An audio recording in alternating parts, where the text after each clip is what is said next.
Judul renungan siang hari ini itu adalah My Priority.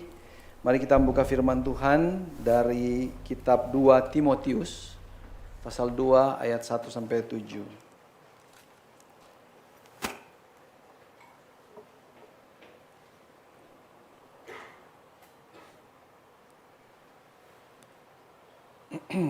Saya akan bacakan buat kita semua 2 Timotius pasal 2 ayat 1 sampai 7.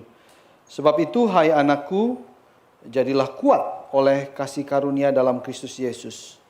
Apa yang telah engkau dengar daripadaku di depan banyak saksi, percayakanlah itu kepada orang-orang yang dapat dipercayai, yang juga cakap mengajar orang lain. Ikutlah menderita sebagai seorang prajurit yang baik dari Kristus Yesus. Seorang prajurit yang sedang berjuang tidak memusingkan dirinya dengan soal-soal penghidupannya, supaya dengan demikian ia berkenan kepada komandannya. Seorang olahragawan hanya dapat memperoleh mahkota sebagai juara apabila ia bertanding menurut peraturan-peraturan olahraga. Seorang petani yang bekerja keras haruslah yang pertama menikmati hasil usahanya. Perhatikanlah apa yang kukatakan. Tuhan akan memberi kepadamu pengertian dalam segala sesuatu. Mari kita tundukkan kepala, kita berdoa, minta pimpinan Tuhan sekali lagi. Kami mau berjalan bersama dengan Tuhan, mau bernafas bersama dengan Tuhan, mau belajar bersama dengan Tuhan, mau bekerja bersama dengan Tuhan, mau bergaul, berteman bersama dengan Tuhan. Kami mau dalam seluruh dinamika kehidupan kami, Tuhan terlibat. Biarlah siang hari ini Tuhan, sedikit waktu kami dari segala kesibukan dan rutinitas kami datang untuk mendengarkan kebenaran firman-Mu. Kami berdoa, biarlah kebenaran firman-Mu ini semakin meneguhkan iman kami, bahkan menambah pemahaman kami akan kasih-Mu kepada kami, akan misi-Mu, rencana-Mu dalam kehidupan kami. Sehingga Tuhan, kami tidak melihat Engkau sebagai pengganggu dari kenikmatan-kenikmatan yang kami punyai saat ini, tetapi justru menjadi puncak dari segala kenikmatan yang sedang kami nikmati saat ini. Berkat-berkat-Mu itu. Terima kasih Tuhan, buka hati kami, lemah lembutkan hati kami, agar firman-Mu itu masuk dan menjadi bagian yang utuh dari kehidupan kami. Pakai hamba-Mu yang sudah mempersiapkan dan tidak sempurna ini, Kau nyatakan kebenaran-Mu, kasih-Mu kepada kami semua. Berkaryalah di tengah-tengah kami saat ini. Demi Kristus Tuhan kami berdoa. Amin. Teman-teman yang terkasih di dalam Tuhan Yesus, misi GKY Puri Indah, ya, saya kebetulan menjadi pembina di bidang misi, itu melakukan pelayanan yang berfokus pada pendidikan. Ya, kita membuka bimbel-bimbel, kita mendukung yayasan-yayasan di bidang pendidikan. Dan daerah di mana kita melayani ini adalah daerah timur Indonesia, yang sebenarnya adalah daerah yang banyak orang Kristennya, kantong-kantong Kristen, kita sebut kantong-kantong Kristen. Tetapi memang perkembangannya itu tidak secepat sebagus daerah Jawa ya sebenarnya. Dan itu menjadi satu kekurangan yang perlu dipikirkan secara serius begitu ya. Nah, mengapa kita ke sana gitu ya? Itu pertanyaannya. Bukankah mereka sudah orang Kristen gitu kan? Bukankah mereka sudah percaya? Nah, di situ sebenarnya. Kenapa? Karena banyak sekali cerita-cerita yang sudah saya dengar. Begitu mudahnya mereka jatuh. Begitu mudahnya mereka menyangkal imannya dan berpindah agama gitu. Mereka mungkin dari keluarga Kristen second generation, maybe third generation gitu ya. Jadi mungkin dulu orang tuanya yang pertama kali percaya, lalu mulai ke gereja, lalu mereka ikut orang tuanya, sudah terbiasa dengan kehidupan bergereja, frase-frase Kristen mereka sudah terbiasa, doa-doa lagu terbiasa, sehingga mungkin itu juga menjadi penyebab. Atau satu penyebab lain mungkin karena pengajaran firman Tuhan, ketekunan, keseriusan di dalam mendengarkan, belajar firman Tuhan juga itu kurang, sehingga menyebabkan itu semua. Nah, oleh karena itulah kita ke sana. Dan ini urgensinya sebenarnya teman-teman, bahwa ketika kita sudah menjadi Kristen, kita sudah bilang aku percaya kepada Kristus, itu enggak otomatis kita berada di dalam Dia dan menikmati berkat-berkat Tuhan. Kita perlu terus bertekun di dalam pengajaran dan pembelajaran akan firman Tuhan. Dan oleh karena itulah kita dipanggil ya, gereja kita ya, atas nama gereja aja karena di bidang misi ya, dipanggil untuk kembali ke saudara-saudara kita di bagian timur Indonesia yang memang kekurangan secara ekonomi ya, pendidikan gitu ya, sehingga mereka tanda kutip terbelakang, tapi yang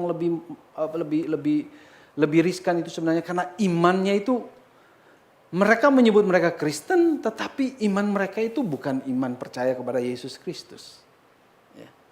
Nah ini menjadi urgency, dan inilah yang mengapa saya mau mengajak kita semua bahwa sebenarnya penginjilan, pengajaran akan firman Tuhan itu sangat-sangat penting dan urgent saat-saat ini.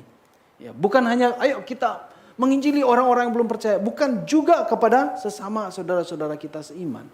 Kita perlu mengatakan itu. Bacaan kita pada pagi hari ini, teman-teman Bapak Ibu yang terkasih di dalam Tuhan Yesus, Paulus ya, mengajak Timotius, mendorong ya, Timotius, ayo kamu udah dipanggil oleh Tuhan, ayo kamu harus ngajar orang-orang. Apa yang sudah kamu terima daripada saya, daripadaku, kata Paulus ya, kamu ajarkan juga kepada orang-orang yang bisa dipercaya, yang pintar, yang mau mengajar kepada orang-orang lain.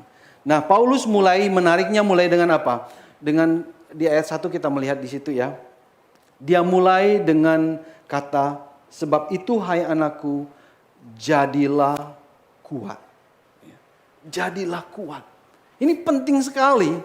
Ya, kalau pekerjaan penginjilan, pekerjaan mengajar lebih private, mungkin mentoring sebenarnya di sini kita bisa melihat juga itu hal yang mudah, maka nggak perlu ada ayat ini. Tetapi Paulus katakan jadilah kuat.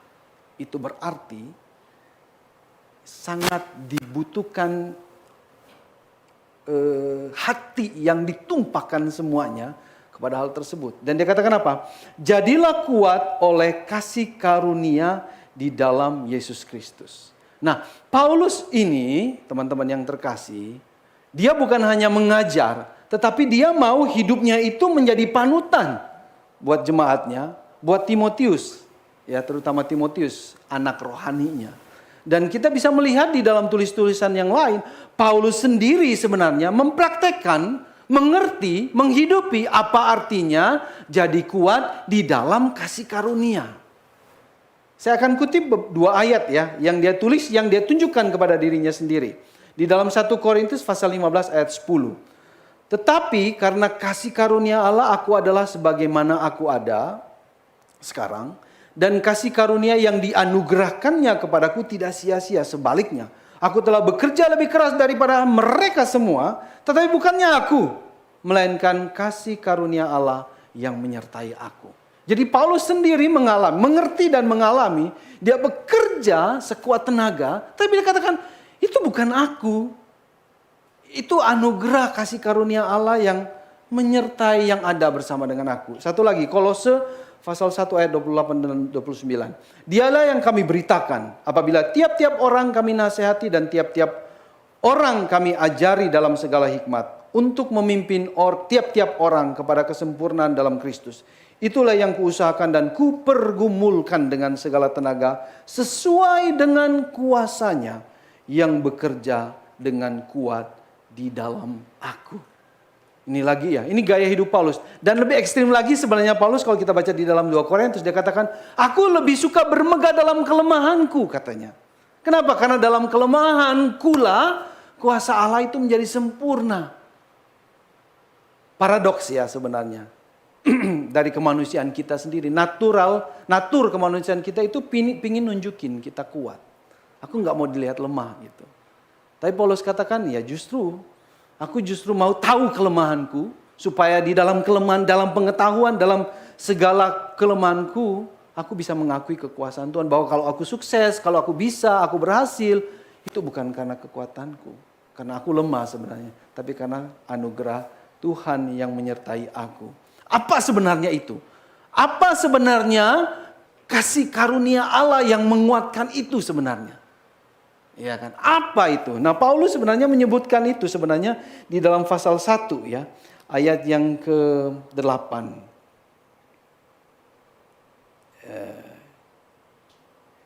Oke, saya bacakan. Jadi janganlah malu bersaksi tentang Tuhan kita, dan janganlah malu karena aku seorang hukuman karena dia, melainkan ikutlah menderita bagi Injilnya oleh kekuatan Allah. Ya, sama ya. Oleh kekuatan Allah. Dan Paulus jelaskan apa itu kekuatan Allah, apa itu Injil ya. Dialah yang menyelamatkan kita dan memanggil kita ya. Paulus sedang menjelaskan tentang Injil nih. Dialah yang menyelamatkan kita dan memanggil kita dengan panggilan kudus. Bukan berdasarkan perbuatan kita, melainkan berdasarkan maksud dan kasih karunia-Nya sendiri yang telah dikaruniakan kepada kita dalam Kristus Yesus sebelum permulaan zaman. Ya, jadi Allah yang memanggil, ya, dia katakan Allah yang memanggil kita dengan panggilan kudus. Dia menyelamatkan kita, panggil kita bukan berdasarkan alasan dari pihak manusia, gitu ya, dari pihak kita. Jadi mengapa Tuhan panggil aku? Nggak ada satupun alasan dari kita. Hanya Dia yang punya alasan mengapa Dia memanggil kita untuk mengikuti Dia ya. Dalam kasih-Nya yang besar itu Dia memanggil kita ya. Dan Dia karuniakan itu dan dinyatakan dalam Yesus Kristus ya. Dan ayat 10, dan yang sekarang dinyatakan oleh kedatangan Juru Selamat kita Yesus Kristus, yang oleh Injil telah mematahkan kuasa maut dan mendatangkan hidup yang tidak dapat binasa. Nah, ini semua sebenarnya kekuatan kita. Kita menyadari bahwa sejak mulanya Allah dalam hikmat-Nya yang besar, dalam kasih-Nya yang besar, yang memanggil, menyelamatkan, memanggil, memperlengkapi kita. Bukan dari alasan kita sendiri. Jadi kita melepaskan kebanggaan pada diri sendiri. Kalau tidak ada Tuhan, saya tidak bisa berbangga apa-apa gitu ya. Jadi gairah kita, antusias kita, semangat kita itu diinspirasikan oleh Tuhan. Oleh Injil, apa yang sudah Dia buat kita di dalam Yesus Kristus.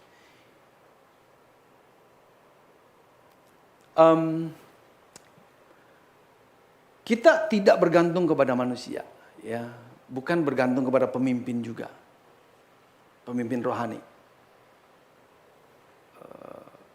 enggak ya, tapi bergantung kepada Tuhan. Nah, saya punya cukup banyak pengalaman, mengalami kekecewaan terhadap pemimpin rohani, dan itu pengalaman yang precious, pengalaman yang sangat-sangat baik. Untuk mengenal bahwa saya ternyata masih bias nih dalam mengikuti Tuhan.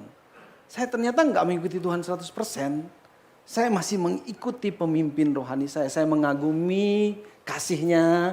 Saya mengagumi perhatiannya. Saya mengagumi caranya berkhotbah.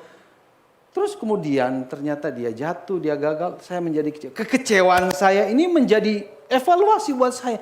Ternyata saya belum mengikuti Tuhan seperti yang Tuhan inginkan. Semangat saya, antusias saya, inspirasi saya ternyata bukan hanya dari Tuhan. Ternyata ada juga dari pemimpin-pemimpin rohani saya. Hati-hati. Nah, ini menjadi peringatan buat kita teman-teman yang terkasih, supaya kita tidak bergantung kepada figur-figur manusia yang hebat. Yang kita pandang baik, kudus, perhatian dan seterusnya. Boleh kita mengagumi dia. Tetapi kita harus melihat Dia sebagai tools, perpanjangan tangan dari Tuhan.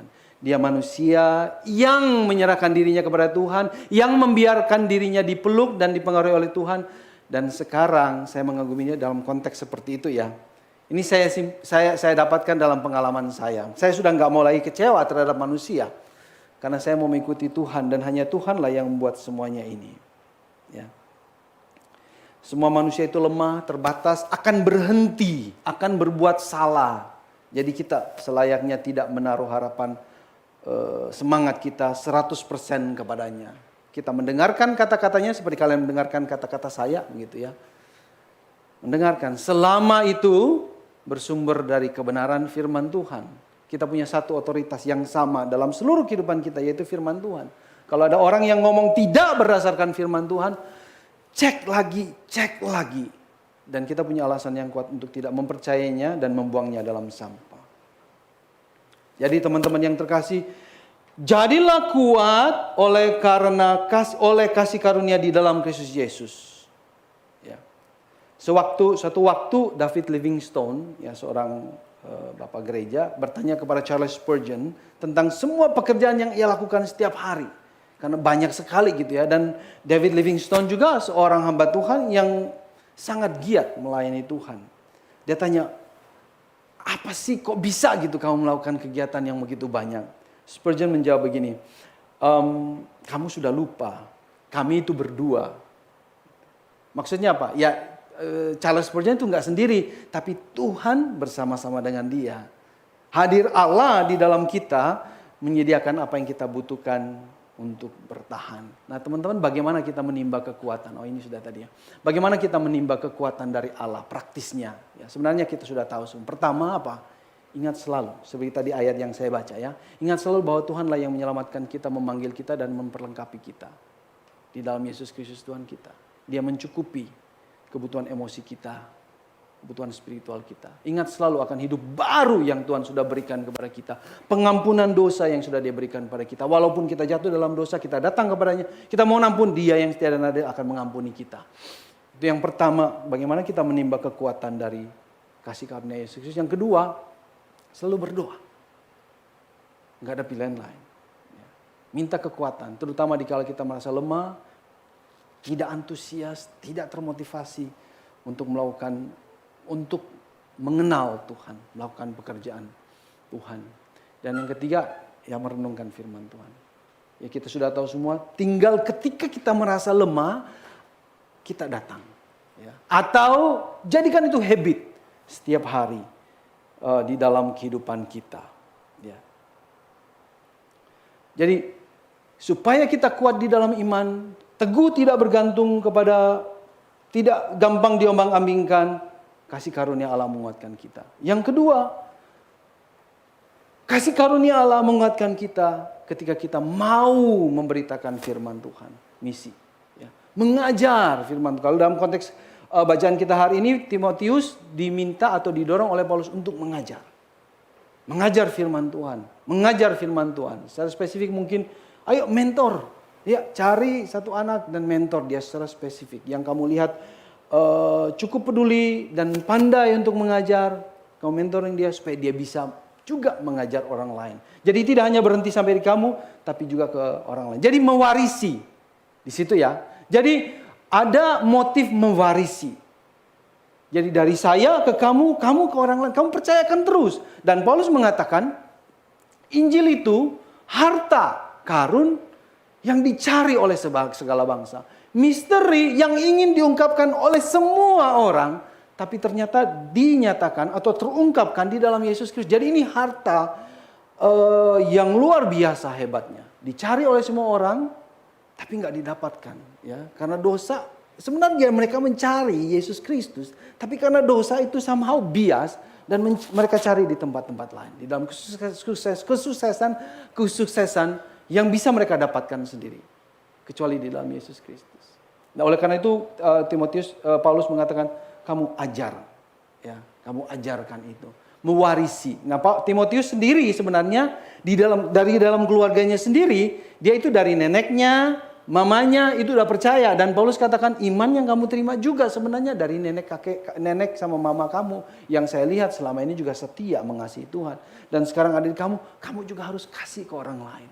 Ceritakan kepada orang lain. Mewarisi. Nah ini problem sebenarnya yang saya lihat di dalam kekristenan.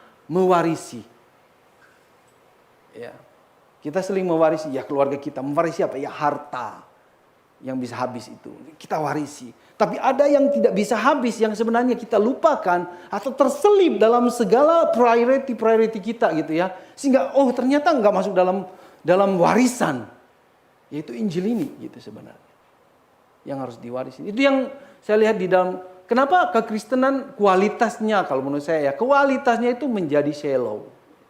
Aku orang Kristen, tapi nggak ngerti apa itu Injil sebenarnya. Aku orang Kristen, tapi nggak tahu bagaimana sebenarnya kita menghargai orang. Bagaimana kita memandang kekudusan hidup manusia. Kita nggak tahu banyak sekali nilai-nilai Alkitab, tapi kita bilang kita orang Kristen. Ini kan shallowness, kedangkalan iman sebenarnya yang menurut saya menjadi musuh sebenarnya ya di dalam kehidupan orang-orang percaya. Kita tidak melihat Injil sebagai warisan berharga yang patut untuk diwarisi. Tidak melihat urgensinya. Di dalam keluarga-keluarga, kehidupan rohani itu tidak menjadi prioritas. Sebenarnya lebih banyak hal-hal yang dicari oleh dunia ini ya. Kalau saya melihat termasuk dalam pengalaman saya sendiri di rumah saya dulu ya. Sekarang saya berusaha untuk mengubahnya karena saya berubah. Saya mengerti kebenaran yang sesungguhnya dan apa yang bisa membuat anak itu survive dalam arti kehendak Tuhan. Nah ini sebenarnya yang saya mau katakan kepada teman-teman sekalian ya. Bahwa apa yang terjadi di Indonesia Timur, sorry to say gitu ya, di Maluku, Irian Jaya, NTT mungkin juga gitu ya, Sumba gitu ya. Kenapa? Ya karena warisan ini gitu. Nggak ada. Gereja juga saya pikir mungkin harus mengoreksi diri untuk melihat bagaimana mereka mewarisi, bagaimana mereka mengajar, bagaimana mereka menceritakan firman Tuhan itu. Dan siang hari ini saya memanggil kita semua untuk melihat bahwa Injil itu adalah warisan yang utama dan harus menjadi prioritas di dalam hidup kita. Mengapa? Mengapa? Nah, ini alasannya. Satu ya, mengapa? Pertama-tama, Injil itu penting diwariskan kepada generasi selanjutnya. Bukan karena kita bilang, oke, supaya anggota bertambah banyak. Lalu kita punya pengaruh tambah banyak. Lalu ada agenda-agenda politik yang lain. Bukan mengenai institusi ketika kita menginjili atau mengajarkan kebenaran. Bukan mengenai institusi. Bukan mengenai agama itu sendiri sebenarnya. Tapi mengenai relasi yang mengubahkan kita. Relasi yang transformatif dengan Tuhan Yesus. Mengapa? Yang pertama sebenarnya pertama-tama mengapa kita harus memberitakan firman Tuhan, mengapa mewarisi Injil itu penting, mengapa kita mengajarkan ini penting. Pertama, karena Injil inilah yang menyadarkan kita mengenai kesadarannya. Bahwa dosa-dosa itu sudah menjangkiti seluruh dunia. Dan akibatnya ya kita bisa lihat sendiri. Gitu. Kalau saya secara pribadi sih tinggal di dunia ini, pinginnya cepat-cepat ke sorga, gitu ya. Karena melihat keadaan dunia ini. Kalau tidak mengerti dan memahami misi hidup itu sendiri. Gitu. Jadi pertama-tama, mengapa mewarisi Injil? Karena kita yakin, karena Injil inilah kita menyadari bahwa semua udah berdosa. Semua terjangkit oleh dosa. Dan oleh karena itulah, semua manusia dan kemanusiaannya serta budaya yang dihasilkannya itu kacau balau, teman-teman. Dan kalau kita tidak mengenal Injil, maka kita tetap merasa baik-baik saja tanpa merasa something wrong with us, gitu ya. Jadi mewarisi Injil adalah supaya manusia menyadari apapun yang dikerjakannya akan gagal kalau ia tidak menyadari kedosaannya yang begitu masif menguasai dirinya. Bagaikan bercak-bercak ya. Kalau kita pakai baju putih ada bercak-bercak nodanya. Dosa itu sudah menjangkiti kehidupan kita. Tanpa menyadari dosa-dosanya, hidup dan segala usaha manusia akan sia-sia. Percaya, berapa banyak, berapa hebatnya kuasa yang kita miliki, sanjungan yang kita miliki, tanpa kita menyadari dosa-dosa oleh karena Injil, maka itu akhir-akhirnya literally kita jadi debu, literally. Makanya kesadaran akan keberdosaan, lalu bertobat di dalam Yesus Kristus sangat penting. Makanya kita perlu mengajarkan Injil Yesus Kristus. Roma 10, 13 sampai 15 dan 17 saya bacakan. Sebab barang siapa yang berseru kepada nama Tuhan akan diselamatkan. Tetapi bagaimana mereka dapat berseru kepadanya jika mereka tidak percaya kepada Dia? Bagaimana mereka dapat percaya kepada Dia jika mereka tidak mendengarkan Dia? Bagaimana mereka mendengarkan tentang Dia jika tidak ada yang memberitakannya? Dan bagaimana mereka dapat memberitakannya jika mereka tidak diutus? Seperti ada tertulis, betapa indahnya kedatangan mereka yang membawa kabar baik. Jadi iman timbul dari pendengaran dan pendengaran oleh firman Kristus. Itulah mengapa kita harus mengajar dan memberitakan kebenaran Kristus. Itu alasan pertama. Alasan kedua, pemulihan dunia. Di depan ya. Mengapa mewarisi Injil? Untuk pemulihan dunia. Mandat budaya yang Tuhan Allah berikan kepada semua manusia yang diciptakan di dalam Adam. Itu menjadi rusak karena dosa, dan oleh karena itu kita harus memberitakan Injil supaya pemulihan terjadi. Orang Kristen yang sudah mengalami transformasi hidup oleh Kristus ya, oleh karena kuasa Yesus Kristus, harus mengalami perubahan-perubahan dalam hidupnya, jelas. Orientasi pertama tentu ya, orientasi hatinya itu berubah. Bukan lagi ke dalam, tapi keluar. Melihat apa yang bisa dia buat untuk membuat perubahan. Sesuai dengan panggilannya tentu saja. Gitu ya.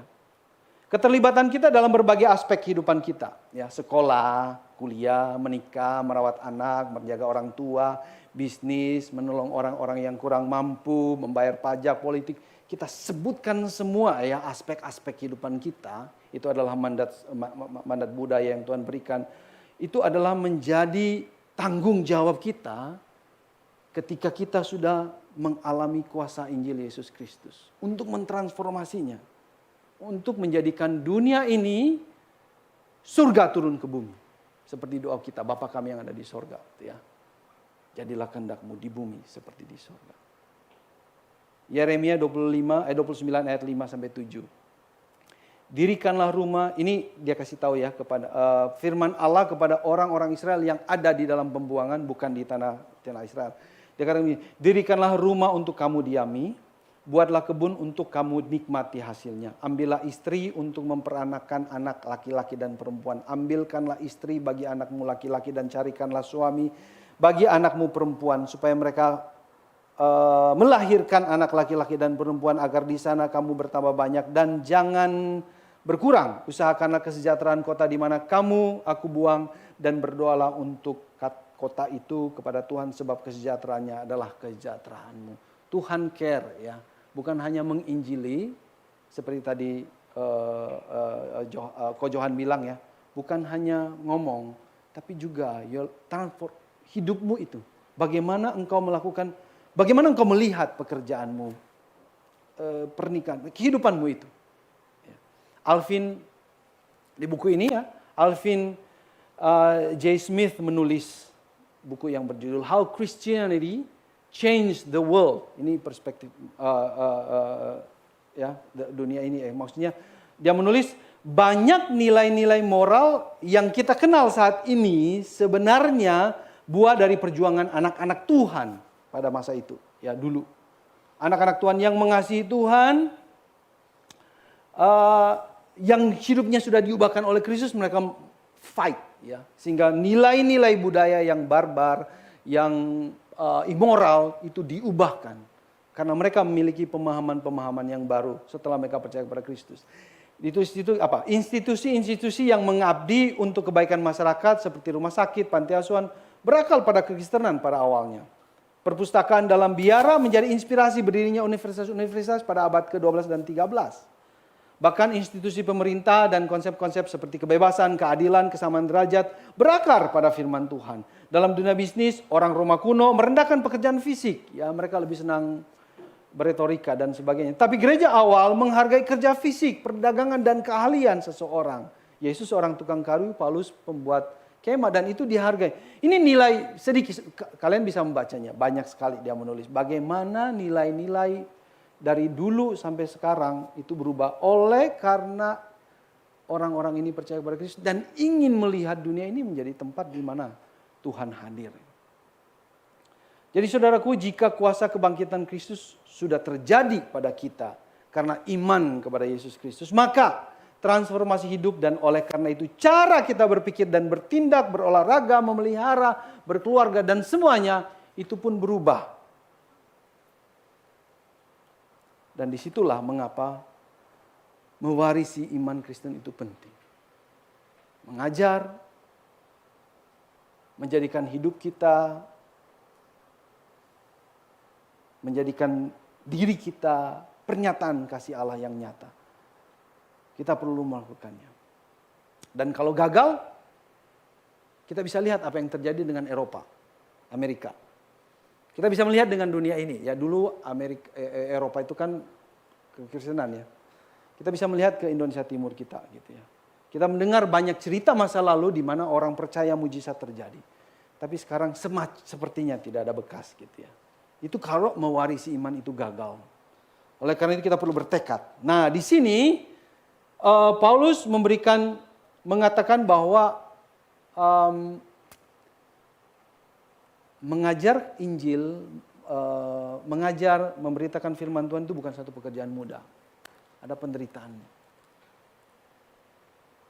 Kita siap menderita. Siap menderita dalam memberitakan Injil. Dan Paulus menggunakan 3 gambaran umpama sebenarnya ya, dalam penderitaan itu. Ya, sikap dalam penderitaan pertama seperti seorang prajurit, dikatakan di ayat 3, ikutlah menderita sebagai seorang prajurit yang baik dari Kristus Yesus. Jadi kita tidak menderita sendiri. Ya, Paulus ini mengajak, ayo kita menderita sama-sama. Dengan visi yang sama, gaya hidup yang sama, kita enggak sendirian. Kita bersama dengan sesama orang-orang percaya. Dia bilang, jangan takut, kita bersama-sama. Seperti seorang prajurit ya, satu kompi. Gambaran pertama prajurit, gambaran kedua olahragawan, dan gambar ketiga petani. Nah prajurit di situ dikatakan seorang prajurit yang sedang berjuang tidak memusingkan dirinya dengan soal-soal penghidupannya. Supaya dengan demikian ia berkenan kepada komandannya. Nah ini berbicara tentang apa? Taat kepada komandan. Hanya kepada komandannya saja. Kita tahu ya, kalau kita ngomong tentang tentara, tentang prajurit, tentang ya sebenarnya polisi gitu ya. Kalau dulu saya waktu kecil saya senang sekali melihat mereka dan ingin menjadi tentara. Kenapa? Karena kerapian dan hormat kepada pemimpin gitu ya.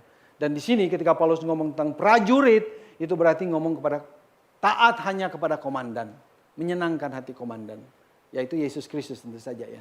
Dan kalau kita menarik bicara itu berarti ini single devotion sebenarnya. Tidak ada 2 Tuhan, hanya satu Tuhan. Saya hidup mengabdi hanya kepada satu Tuhan dan hanya Dia saja yang saya dengar.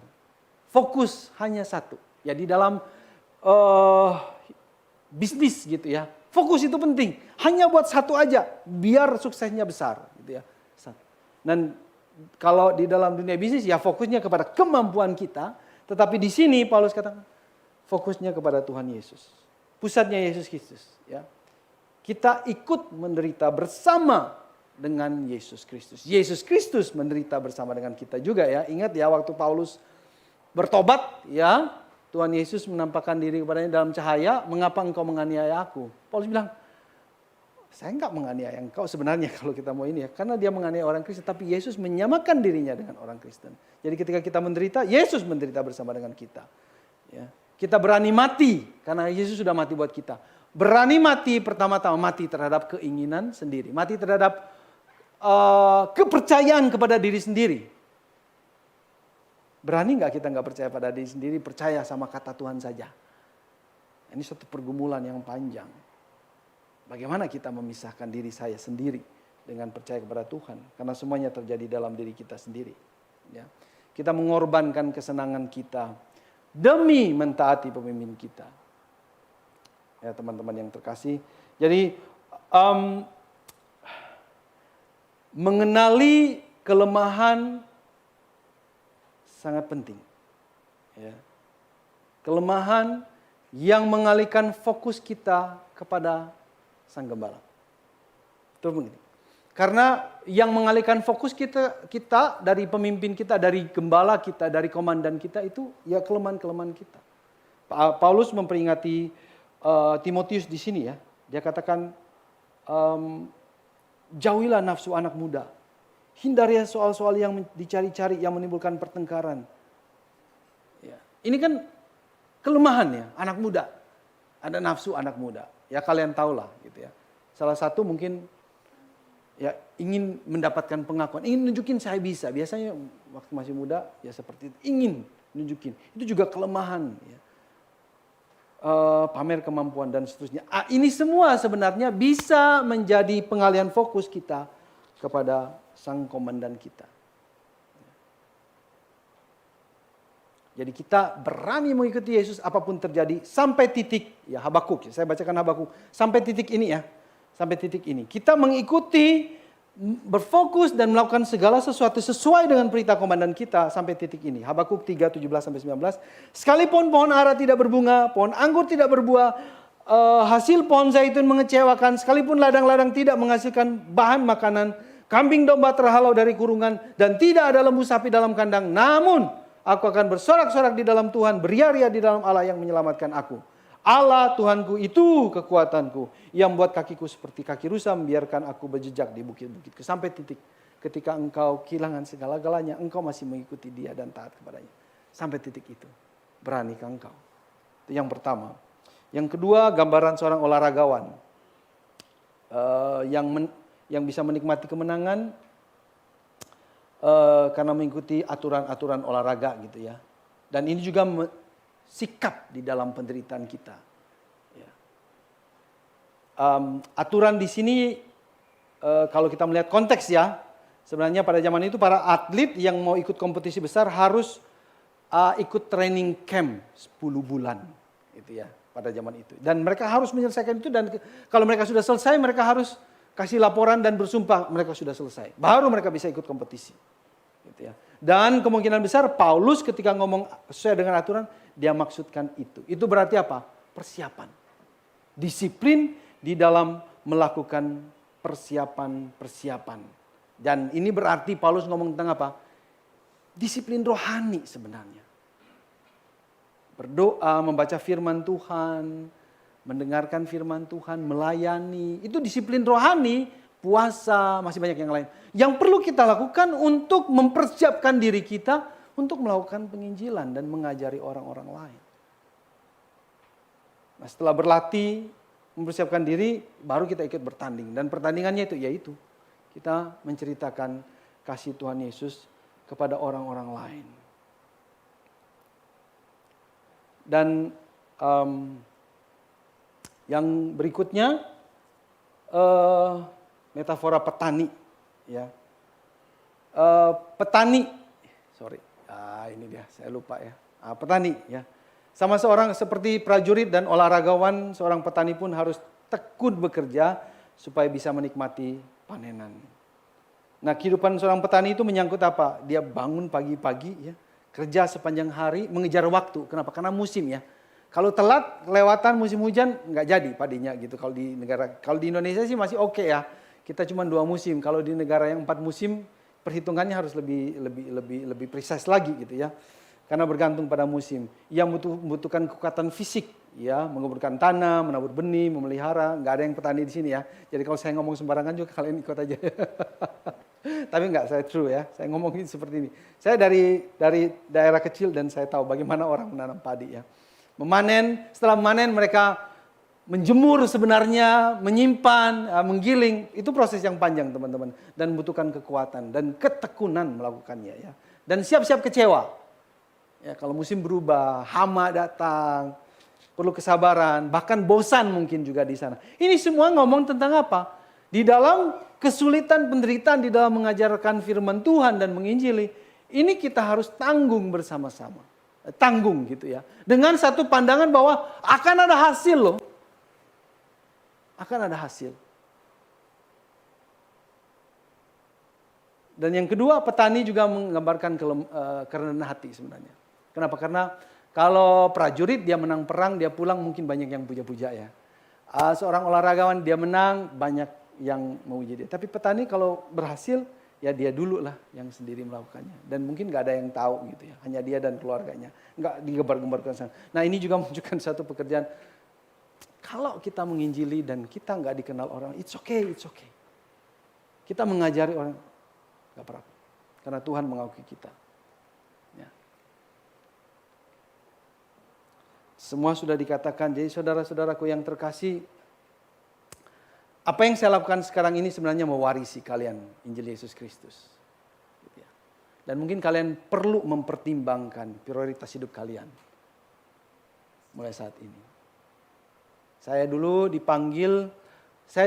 sekolah teologi, titik mulanya ketika saya mulai melihat teman-teman saya Jadi saya dulu ke Korea bekerja mencari uang, mau jadi kaya. Lalu menjadi berkat buat orang lain, jadi kaya. Banyak uang. Tapi di sana Tuhan mengubahkan saya, proses perubahannya mulai dari ketika saya melihat teman-teman sama pekerjaan saya melihat hidup mereka kok nggak karu-karuan. Dan saya ingin hidup mereka menjadi lebih baik. Tidak sembarangan. Bergumul dalam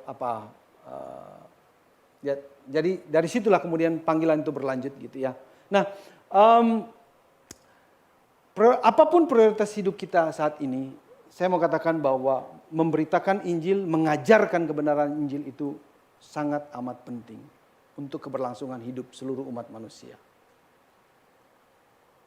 Semuanya, teman-teman. Semuanya. Ada orang yang dipanggil meninggalkan jalannya. Khusus seperti saya, Ko Johan. Kita punya pekerjaan, ya jala ya, kalau Tuhan Yesus panggil para murid dulu kan penjala ikan. Kita, ayo jangan jadi penjala ikan, kamu jadi penjala manusia. Khusus. Tapi ada orang yang tetap menjadi penjala ikan, tetapi dengan perspektif untuk menjala manusia. Jadi dia tetap ada di dalam pekerjaan-pekerjaannya, mandat budaya tadi itu ya. Dalam seluruh pekerjaan, dokter lah, insinyur lah, pekerja di pabrik. Semuanya tetapi dengan satu intensi untuk memberitakan kebenaran Injil itu. Jadi tiap kali ada kesempatan atau dia cari kesempatan, dia melakukan itu. Dia berdoa, Tuhan di dalam pekerjaan hari ini semoga saya bisa ketemu dengan orang yang terbuka hatinya atau mendapatkan kesempatan supaya saya bisa cerita. Dia berusaha untuk menjadikan dirinya itu representasi dari Allah. Memaafkan, mengampuni, menolong di tempat dia bekerja. Jadi dia berusaha untuk menyangkali kelemahan-kelemahan dirinya. Supaya di mana dia ditempatkan, dipanggil Tuhan untuk melakukan pekerjaan-pekerjaan itu. Di sana dia menampilkan pribadi Yesus Kristus. Dan dengan demikian diberi kesempatan untuk menyatakan kebenaran itu. Amin. Kita dipanggil. Kalau enggak khusus, kalau di sini ada yang dipanggil oleh Tuhan secara khusus seperti saya, jangan keraskan hati. Jalan. Kalau enggak ada juga enggak apa-apa. Sama. Kamu melakukan pekerjaanmu dengan setia dan baik dan benar. Dan di sana engkau harus bersaksi. Sesuai dengan kemampuan dan keahlianmu. Karena ini krusial. Kalau enggak, semuanya akan musnah. Semuanya akan hilang teman-teman yang terkasih. Jadi pikirkan lagi prioritas hidupmu saat ini. Untuk apa engkau bekerja? Untuk apa engkau merencanakan pernikahan? Untuk apa engkau merencanakan punya anak? Untuk apa engkau merencanakan mengejar karir ini? Kalau hanya untuk karir saja, kalau hanya untuk pekerjaan saja, hanya untuk uang, kuasa, posisi, pertimbangkan lagi. Kamu udah mendengar Injil Yesus Kristus dan bagaimana kuasanya bekerja di dalam hidupmu dan orang-orang lain. Pakai itu. Kuasa Roh Kudus itu terlalu besar kalau hanya didiamkan begitu saja dan kamu hidup biasa-biasa saja. Waste. Kalau orang bilang what a waste gitu ya. Tuhan kasih Roh Kudus dan kamu nggak pakai Roh Kudus itu untuk menyatakan kebenaran-kebenaran yang diinspirasikan oleh Roh Kudus itu kepada semua manusia. Dan kamu hanya ya bekerja seperti orang biasa yang tidak pernah mendengar kebenaran. Padahal kamu tiap minggu mendengar kebenaran. What a waste. Holy Spirit in your heart. Roh itu diberikan kepada kita untuk melakukan pekerjaan-pekerjaan yang Tuhan mau kita pakai, kita kerjakan. Yaitu apa? Yang menyatakan kebenaran. Karena hanya kebenaran inilah yang bisa mentransformasi semua orang. Hidup saya ditransformasi. Makanya saya berani ngomong seperti itu. Apa yang firman Tuhan katakan itu terjadi dalam hidup saya dan terjadi juga dalam hidup kalian semua sebenarnya. Dan kuasa itu demikian besarnya. Apakah nggak mungkin Tuhan ubah juga hidup orang lain ketika mereka mendengarkan firman Tuhan dan percaya? Bisa. Kenapa? Kuasa Roh Kudus. Dan itu yang terjadi pada kita. Dan pakai kuasa itu, dorongan itu, percaya, ingat selalu bahwa disitulah titik mula dari semua perubahan hidup. Mari kita tundukkan kepala kita berdoa. Tuhan yang maha baik, hamba sudah selesai mengatakan apa yang harus dikatakan pada pagi hari ini, siang hari ini. Roh Kudus bekerjalah di dalam hati kami agar kami bisa mempertimbangkan kembali prioritas hidup kami. selama ini, apa yang kami cari, apa yang kami idam-idamkan, apa yang kami inginkan. Biar itu melampaui apa yang seluruh manusia kebanyakan cari. Kuatkan kami, dorong kami, ingatkan kami, beranikan kami, agar kami bisa menata kehidupan kami sesuai dengan nilai-nilai kebenaran firman Tuhan, dan berani mengatakan iman kami pada saat situasi kondisi yang tepat, dimanapun itu. Tuhan berikan hikmat kami, kapan kami harus berkata-kata dengan baik dan benar. Dan beri kami kekuatan untuk menanggung berbagai macam kesulitan, penderitaan oleh karena pekabaran kami ini. Terima kasih Tuhan, terpujilah nama-Mu yang kudus. Kami menyerahkan hidup kami ke dalam tangan Tuhan. Demi Kristus Tuhan kami berdoa. Amin.